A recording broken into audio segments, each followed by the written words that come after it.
Emissary of the King, Part 4. Freezing cold air blew from all sides. Normally, there would be a cold-based damage over time field effect here, but with that deactivated, it was just very cold. Still, the Death Knight would have been fine, even if the field effect had not been shut down. This was because most undead were immune to the cold, but weak to fire.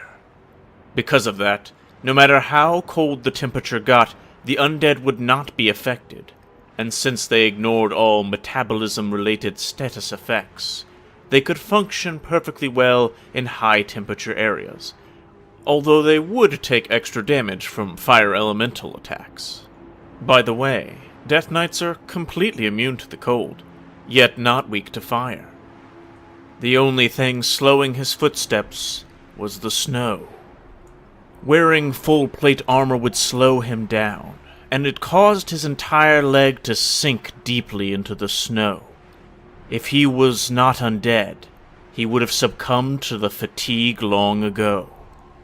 After some time, the Death Knight finally arrived at the large snow globe where Cocytus lived. 6 crystalline icicles rose from the ground around the snow globe. The Death Knight continued advancing, and suddenly Cocytus's body appeared at the snow globe's entrance. Their eyes met. Guest? Were you the one who activated the gate?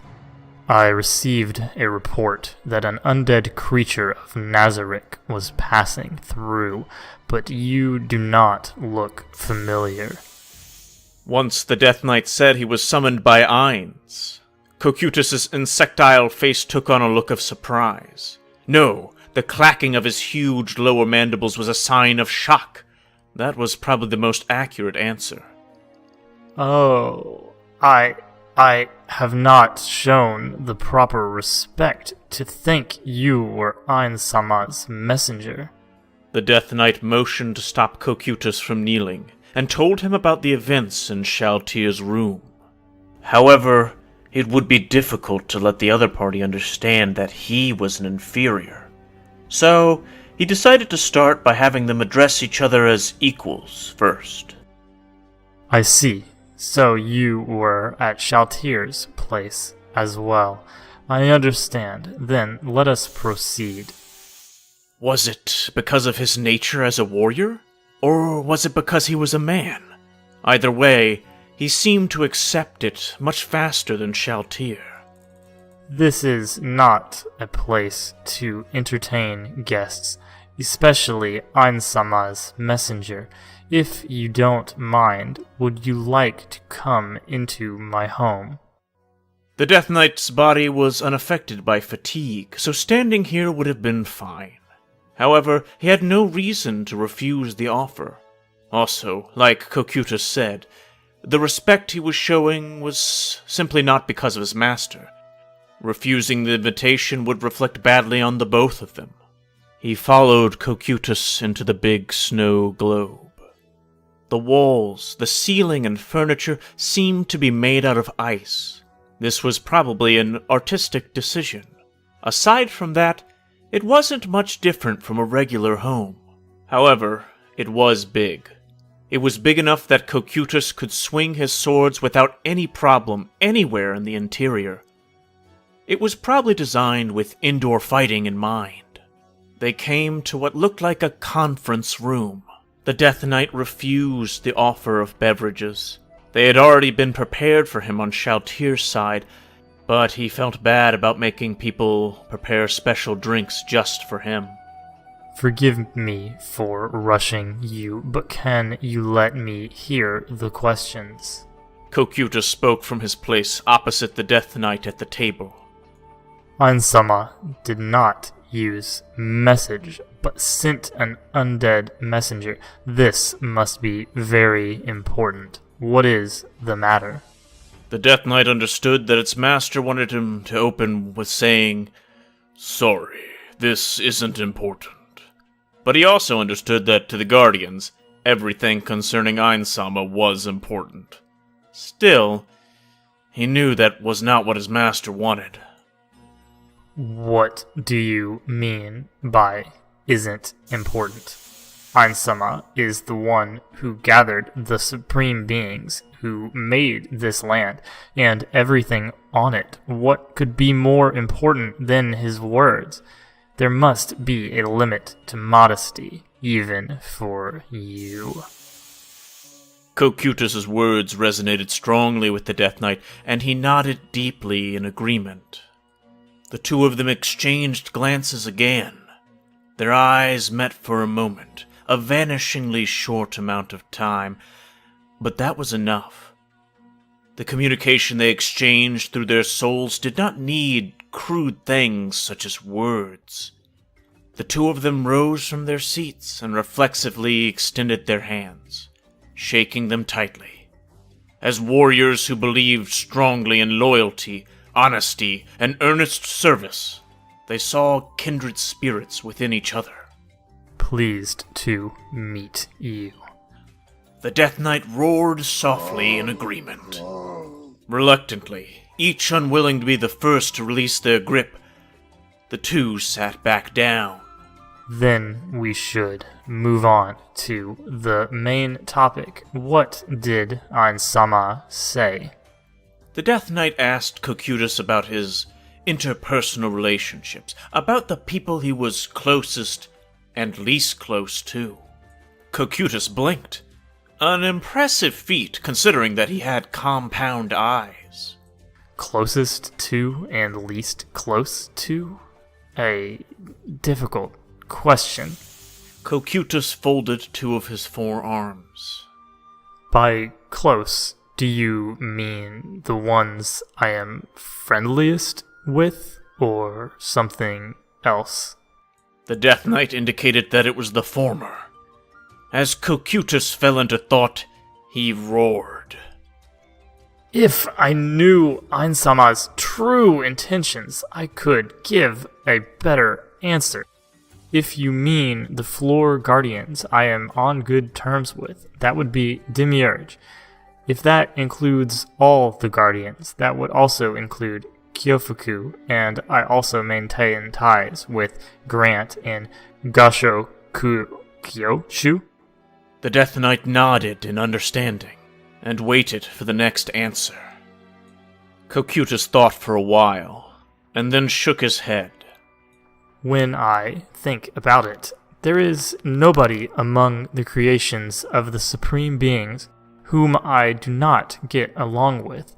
However, for the most part, I only speak with them, and I have not met them face to face, like I have with the area guardians. With Ainz permission, I would like to make time to visit them and deepen our friendship. The Death Knight promised that he would pass along that message. Considering their earlier encounter, there was a high chance that he would meet his master outside, as he left the snow globe. He might be able to fulfill his promise to Cocytus sooner than expected. Also, although this is not related to the topic, I would like to request a chance to spar with Sebas and Albedo live combat practice, especially with strong fighters, will surely be a boon to Ainz. This sounded like a suggestion one might expect from an artist who was dedicated to perfecting his craft. The Death Knight could understand where Cocytus was coming from and would relay his wishes to his master. Next, the Death Knight asked his question, "What do you want, besides Ainz?" Cocytus seemed to grin at the exception added at the end. I see. Someone asked for that. It must have been Albedo or Shaltir. In order to protect Shaltir's reputation, the Death Knight held his peace. Although I do not know which of them said it, if that sort of answer is allowed, then I shall respond in kind. I want an heir for Ainz. Cocytus raised his hand to halt the Death Knight, indicating that he wished to continue. I know this is a disrespectful request of Ainz-sama. However, I feel we need an heir for the continued ruling of Nazarick. Without an heir, I cannot feel secure for the future. As long as it is in order, we Guardians will obey, even if the giver is a successor from the outside. However, without the bloodline of our Lord, we will clash, emotionally and ideologically. But if Ainz-sama has an heir, we Guardians will gladly serve him.